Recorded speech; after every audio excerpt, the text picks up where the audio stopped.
Hello दोस्तों, स्वागत है आपको इस वीडियो में। आज हम लोग देखने वाले हैं क्लास 8 का बहुत ही इंपॉर्टेंट ऑब्जेक्टिव क्वेश्चन, ठीक है ना। तो वीडियो में बने रहिए, वीडियो को लाइक कर दीजिए, चैनल को सब्सक्राइब कर दीजिए, ठीक है ना।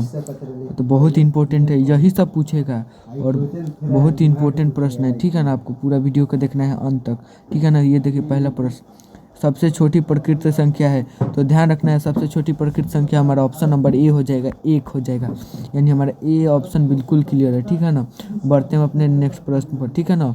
इतना बात आपको क्लियर है तो जल्दी से वीडियो को लाइक कर दीजिए, चैनल को सब्सक्राइब कर दीजिए। ये देखिए हमारा प्रश्न, सबसे छोटी पूर्ण संख्या, तो आपको ध्यान रखना है सबसे छोटी पूर्ण संख्या 0 होती है।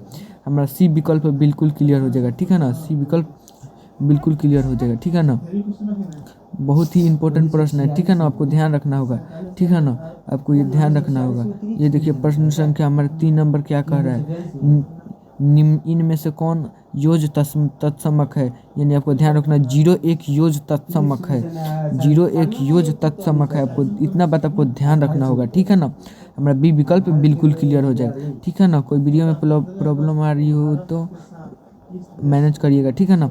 यहाँ पर देखिए प्रश्न संख्या, सबसे छोटी अभाज्य संख्या, तो ध्यान रखना है सबसे छोटी अभाज्य संख्या 2 है, ठीक है ना। इतना बात आपको क्लियर होना चाहिए, ठीक है ना।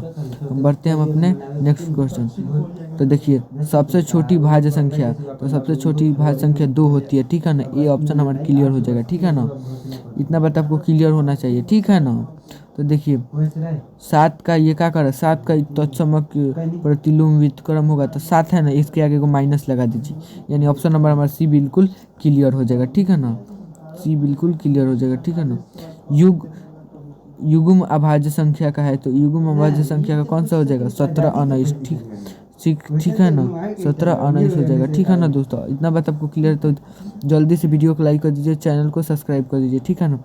देखिए 5/6 का यूज प्रतिलोम क्या हुआ था, -5, 5/6 है ना, इसके आगे माइनस लगा दिए, यानी -5/6, यानी ए ऑप्शन हो जाएगा क्लियर, ठीक है ना। इतना बात आपको क्लियर है तो जल्दी से वीडियो को लाइक कर दीजिए, चैनल को सब्सक्राइब कर दीजिए।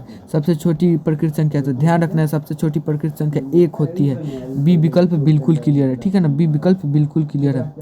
और यहाँ पर देखिए सबसे छोटी पूर्ण संख्या, इसका जवाब कमेंट बॉक्स में देना है, ठीक है ना। इसका जवाब कमेंट बॉक्स में देना है आपको, बहुत ही इंपॉर्टेंट है प्रश्न, ठीक है ना। ये देखिए बहुत ही इंपॉर्टेंट प्रश्न है, आपको ध्यान रखना होगा। ये क्या कह रहा है, सबसे सभी धनात्मक एवं ऋणात्मक संख्याओं को संयुक्त रूप से कहा जाता है, तो ध्यान रखना सबसे धनात्मक संयुक्त रूप को क्या कहता है, पूर्णांक कहा जाता है, पूर्णांक, यानी हमारा सी विकल्प क्लियर हो जाएगा, सी विकल्प क्लियर हो जाएगा, ठीक है ना। सी विकल्प क्लियर हो जाएगा, ध्यान रखना है आपको इतना बात को, ठीक है ना।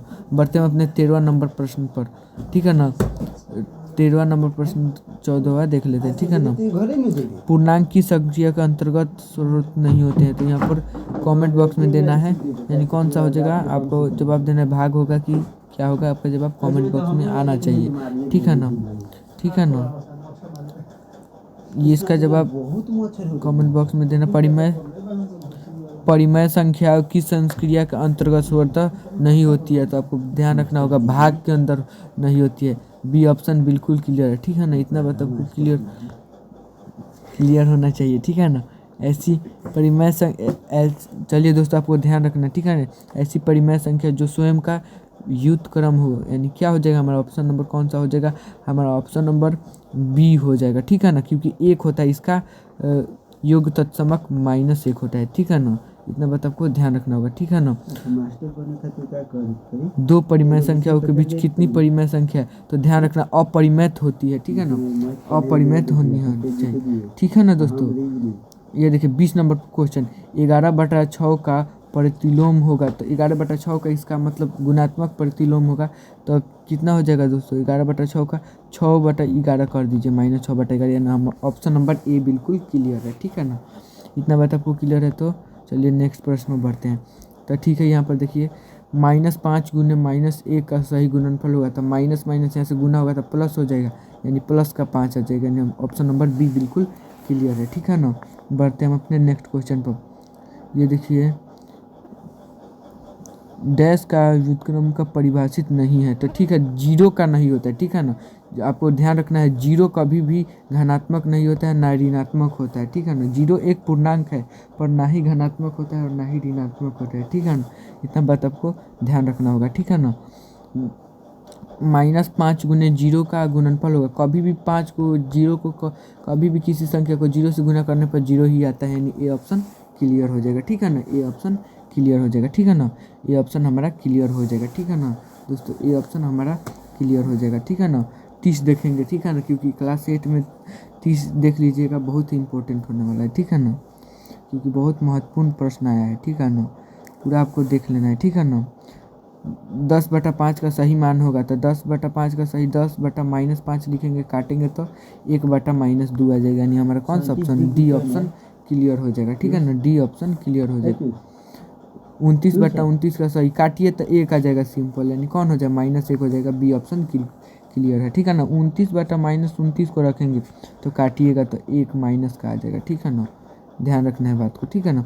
सबसे बड़ी संख्या है तो ध्यान रखना है, सबसे बड़ी संख्या कौन है, जो माइनस में सबसे छोटी होगी ना वही सबसे बड़ी होगी, यानी -7 हमारा सब चीज़ में बड़ी है, ठीक है ना। -17 ये भी छोटी है, ये भी छोटी है, ये भी -8 यानी -7 सबसे बड़ी है। इतना बात आपको क्लियर होना चाहिए, ठीक है ना। देखिए 27 नंबर प्रश्न पर क्या कह रहा है, -12 प्लस -12 का योगफल, यानी यहाँ पर जोड़ दीजिए। माइनस माइनस कभी भी सेम साइन होगा ना तो वो कितना हो जाएगा, ऐड हो जाएगा, काहे ना प्लस हो काहे ना माइनस हो, सेम साइड होगा तो प्लस हो जाएगा, ठीक है ना। यानी 2 1 3 1 1 2, यानी माइनस लगा दीजिए, -23 आ जाएगा। हमारा कौन सा ऑप्शन हो जाएगा, हमारा ऑप्शन नंबर डी विकल्प बिल्कुल क्लियर है, ठीक है ना दोस्तों। डी विकल्प बिल्कुल क्लियर है, ठीक है ना। 28 नंबर पर प्रश्न देखिएगा, 0.3 का गुणनफल होगा तो 0.3 का होल स्क्वायर मैं बोल सकता हूँ, 0.3 का होल स्क्वायर कितना हो जाएगा, 0.09 हो जाएगा, ठीक है ना। यानी ऑप्शन नंबर बी बिल्कुल क्लियर हो जाएगा, ठीक है ना।